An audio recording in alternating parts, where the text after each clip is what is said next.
Back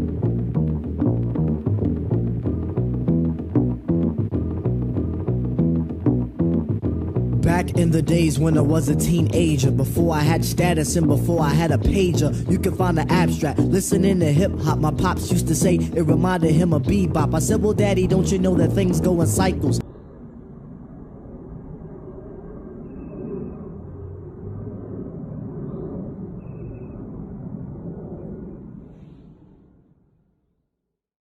Hi, my name is Nay Jones, and I'm the creator of Dark Matter. It is kind of a love child of all of my severe mental health experiences. Is how it came to be. And as you know in the show, it's a docuseries, so I'll be talking to other people. And I just didn't feel it would be fair for me to be asking people to divulge these super deep, dark parts of themselves without also sharing myself. Me so happy now, me so Mississippi, kiss me till I drown. Everybody think they know me, don't nobody really know me. Hi,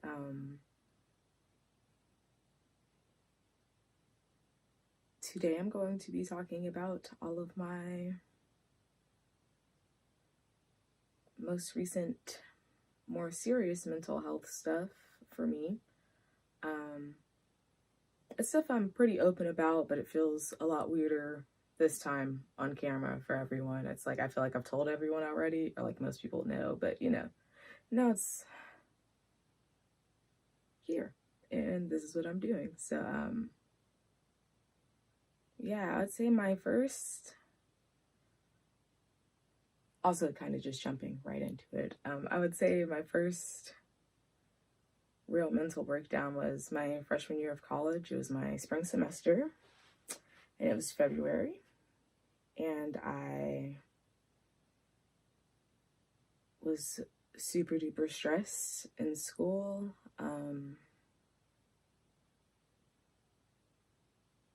Shit was just rough, and it was like I was doing so much to the point where I just kind of broke. Like I literally was just doing a lot, and I was doing pretty well and decently and everything too, and then I literally just cracked one day. Like my whole body shut down on me.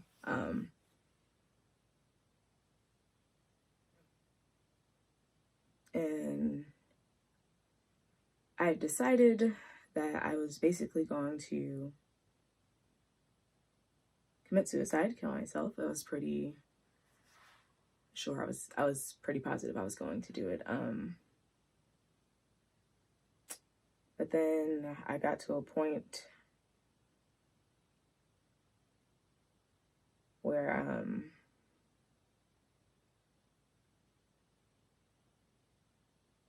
I saw that I needed help for a very brief second, and then I called the emergency hotline for our school,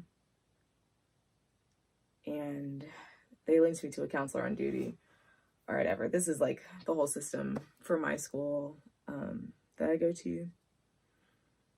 And the counselor basically recommended that I go away for a little while to a special place, this place being the hospital, more specifically the mental hospital. I went to a mental institution 3 times, and this was just the first time, and I'm going to tell you about them all. Institutionalized, I keep running back for a visit. Hold up, get it back. I said I'm trapped inside the ghetto and I ain't proud to admit it. It was just different. I was pretty dissociated when I first started.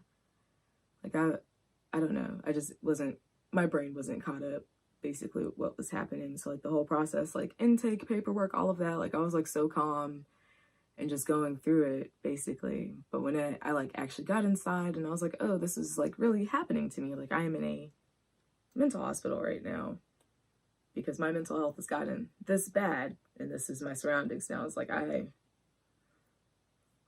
fully broke down. Like I cried the entire first day I was there. which is like, for me, is fine. Like, if you know me as a person, like, I am a crier, like, I do enjoy crying. So it was like, it was fine, because I really feel like crying is a release. But yeah, I spent the entire first day crying, like, couldn't get through any words at all. Like, literally, people would walk up to me and be like, how'd you get here? Cry. Like, what's your name? I'd cry. Are you hungry? Cry. Like, literally anything. Even like when I would try and start conversations, like, I would just start crying. And like, it was fine.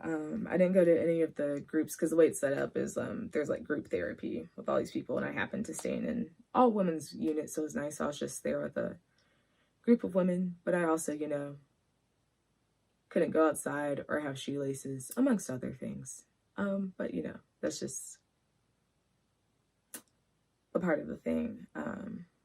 Definitely was not paradise or like some retreat or whatnot. I was in a whole different place, and where I just had to sit, and all I had were my thoughts that were quite terrible at the time, because that's how I got there, you know, and then group therapy that constantly made me confront those thoughts. So it was exhausting. Like, first time I was there, it was exhausting. That was the first time I had ever really fully delved into my emotions in that way about my suicidal tendencies. I said I'm trapped inside the ghetto and I ain't proud to admit it. Institutionalized, I can still kill me a nigga, so what?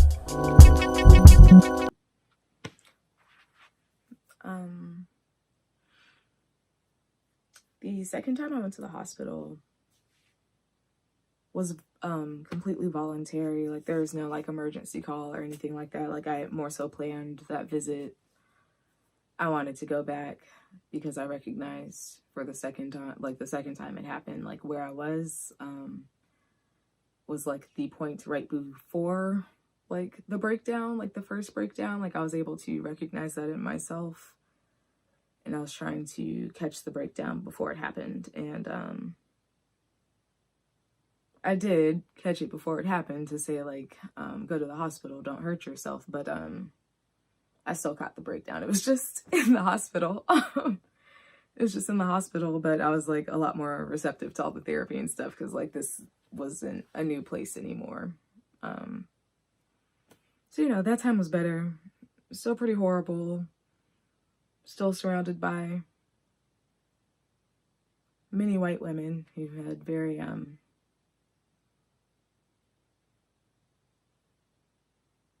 different various issues from mine. It was just different, man.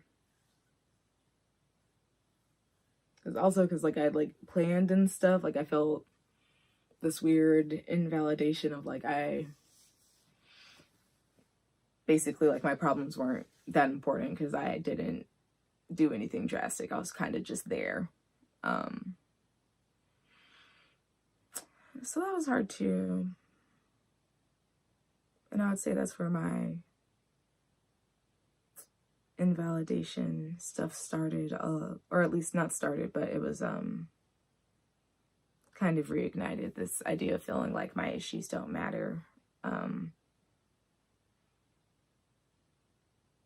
started there. Institutionalized, I keep running back for a visit. Hold up, get it back. I said I'm trapped inside the ghetto and I ain't proud to admit it. The third time I went to the hospital was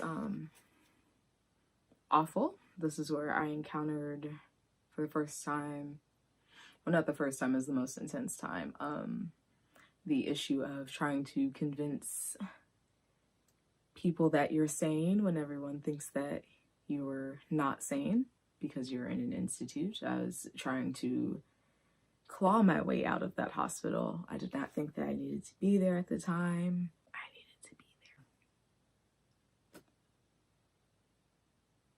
there. So I was just angry the entire time I was there and trying to get out the entire time I was there.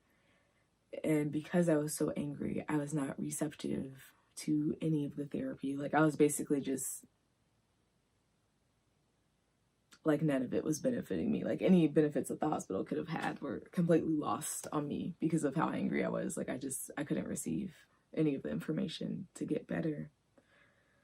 So I was so upset that I was there again. I was like, how did I get here again? And this was also the only time that someone, medical professional, it wasn't my choice to go. Someone said I had to go to the hospital because I was a threat to myself.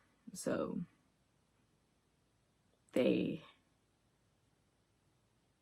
1013'd me, and off to the hospital I went for another 7 days after the first 14 days. So yeah, man, I was just stuck. I did not understand how I got there again. And I knew that the third time was a charm and that I was never going back. And here I am.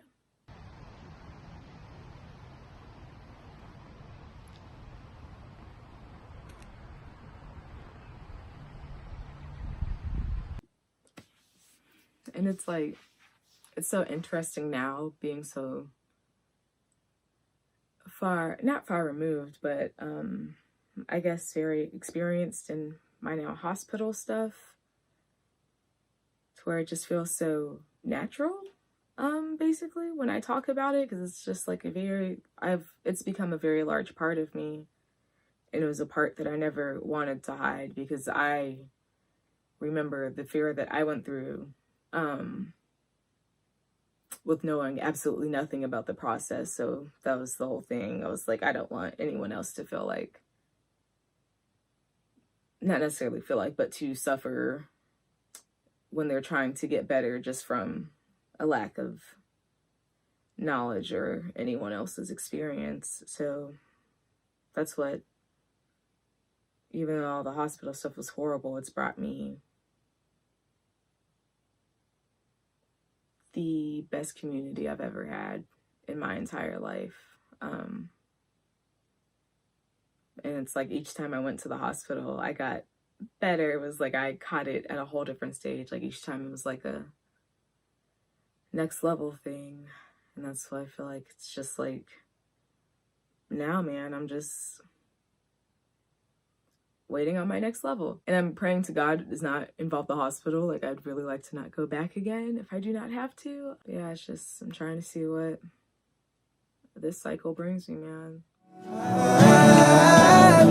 When's the last time I asked for some help that I couldn't get from nobody else yet? I couldn't get from nobody else that. When's the last time I asked for some help that I couldn't get from nobody else yet? Nobody. I don't get weak in the knees, honey spread out like a fan. Perfect like some Gucci sandals. Open the sky, get an handful. Torso marked up like a vandal. How you not fucking with cash?